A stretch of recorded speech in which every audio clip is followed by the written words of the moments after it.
pinagtatanggal ko yung mga gifters, mostly gifters, pinagtatanggal.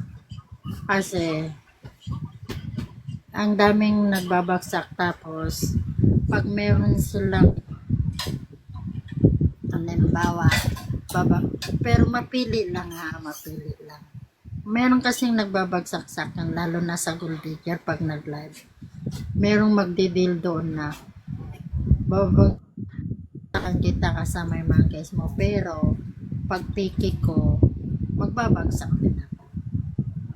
Parang, ano ba, parang,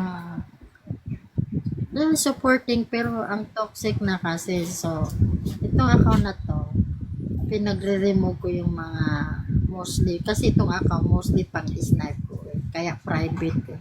Pang snipe ko to. So, nire-remove ko yung ano, mga tao talaga na